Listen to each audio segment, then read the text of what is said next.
Ćao, moje ime je Jana, ovo je YouTube kanal, deo projekta Alpha Pisces. Danas pričamo o natalnom Marsu u znaku Vagi.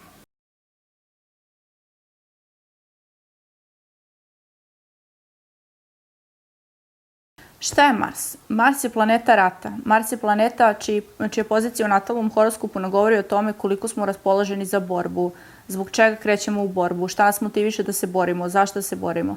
A šta je znak Vage? Znak Vage je znak lepote, harmonije, mira, znak kojim vlada planeta Venera.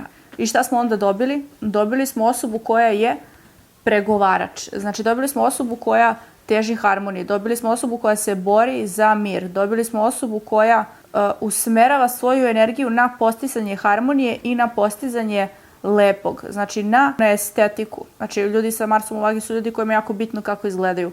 Ljudi sa Marsom u Vagi su osobe koje imaju kolekcije parfema, muškarci ili žene, sve jedno. Mars u Vagi je vazdušni Mars, što znači da ima, da kažem, inženjerski mozak, a Vaga je lepo, Vaga je estetika, tako da dobili smo i arhitektu.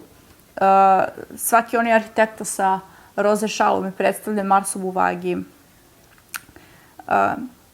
Sve osobe koje se bore za mir, Martin Luther King, Gandhi imao Mars u Vagi. Vaga je ambasador, Vaga je idealan političar, idealna osoba koju želite da vas predstavlja negde. U svakom astrološkom udžbeniku možete da pročitate da se Mars u Vagi ne osjeća dobro. Šta to znači?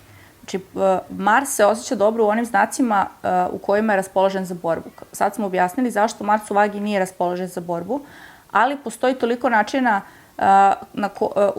što se tiče, da, ovi ljudi nisu rođeni fajteri, isto kao Mars u Raku. Znači, Mars u Raku i Mars u Vagi važe za Marsove koji nisu predviđeni da budu u tim znacima. Sad, i ne osjećaju se dobro. Međutim, stvar je u tome što i oni nađu sebi mesto, oni se snađu i oni nađu u čemu su oni dobri, zašto su oni dobri da se bore.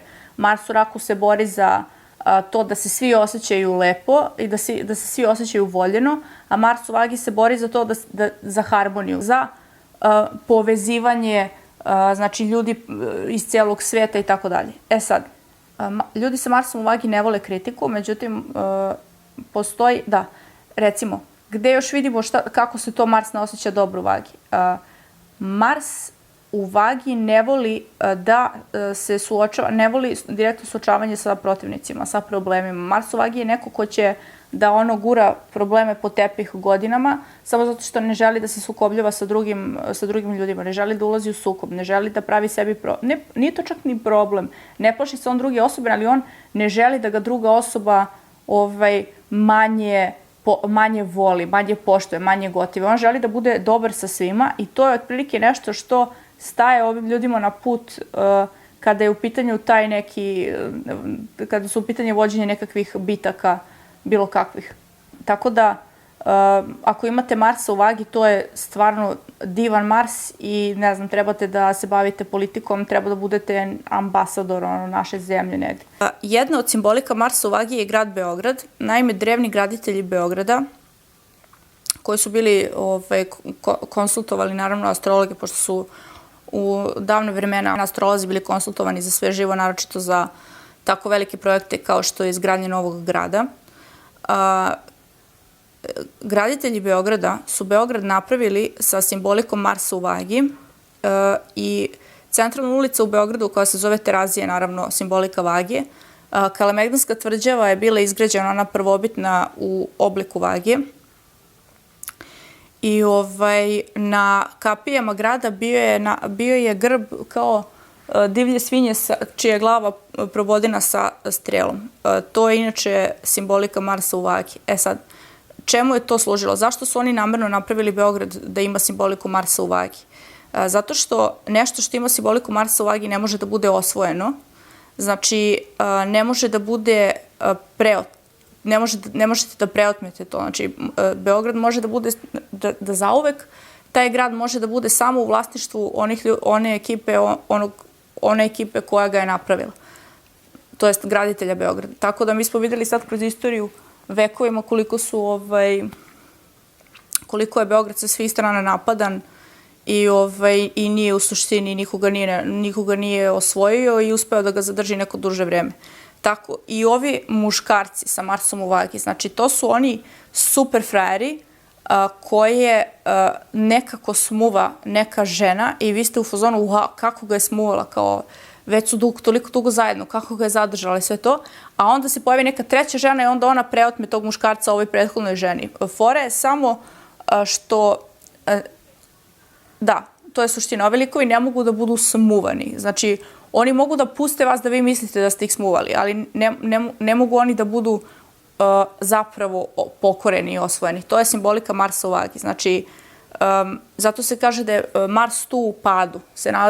Mars se tu nalazi u znaku vagi u padu. Znači, Mars u ovnu je neko ko će da ide i da osvoji drugu ženu, a muškarac sa Marsom u vagi će dozvoliti da, neće čak dozvoliti da bude osvojen, on će dozvoliti da žena misli da ga je osvojila.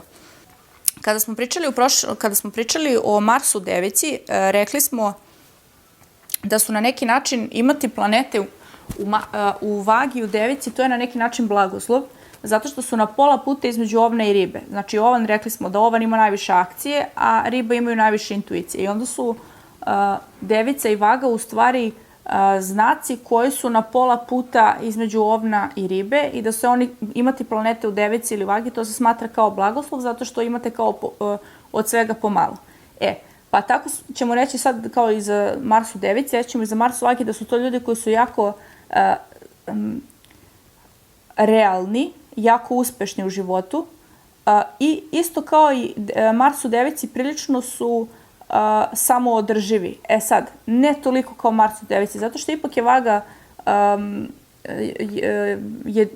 je vaga dvoje. Znači, ipak vaga mora da ima nekog, vaga mora da ima partnera.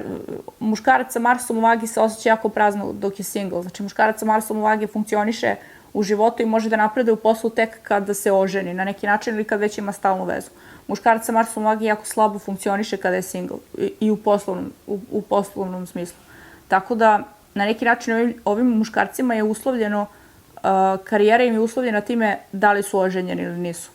Imati Mars u vagi jeste na neki način jako dobra stvar, zato što ste vi ste u suštini, rekli smo, nisu predviđeni ljudi za borbu, ali su predviđeni za pregovore. Oni su predviđeni za dobijanje bitke mirnim putem. Mars u vagi je veliki šarmer. Znači, Mars u vagi je predviđen da šarmira protivnika, a ne da se bije sa njim. Tako da, to je super. Imaćemo video o umetnosti sad. Suština je da ima 3 vrste talentovanih za umetnosti. Ima ljudi koji su talentovani preko znaka bika, ljudi koji su talentovani preko vage i ljudi koji su talentovani preko riba. Ljudi koji imaju Mars u vagi, znači to su talentovani umetnici, glumci, voditelji, generalno ljudi koji nastupaju svojim glasom. Ovo su najtalentovaniji kreatori, stilisti, ovo su najtalentovaniji, ovo su ljudi koji generalno najbolje izgledaju na žurkama, na prijemima, ovo su najbolje obučeni ljudi. Znači, oni mnogo lepo mirišu. To su ljudi koji su organizatori zabava, jako druželjubivi, jako socijalne osobe. Da, i takođe moram da napomenem možda glavna stvar koja mi je najbitnija, ovi ljudi su jaki onoliko koliko su izbalansirani. Znači, oni na neki način moraju da zadrže neutralnost. Znači, znak vage, znači osoba sa Marsom u vagi je onoliko jaka koliko je neutralna i koliko je, ne neutralna, nego objektivna. Znači, Mars u vagi je neko ko mora da bude objektivan da bi uspeo. Ovo su ljudi isto logično talentovane sudije, takođe talentovani pravnici.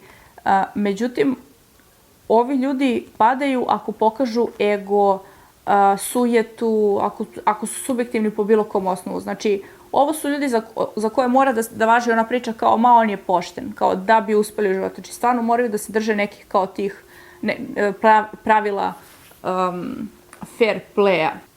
To je bilo ukratko o natalnom Marsu znaku vage. Vidimo se uskoro.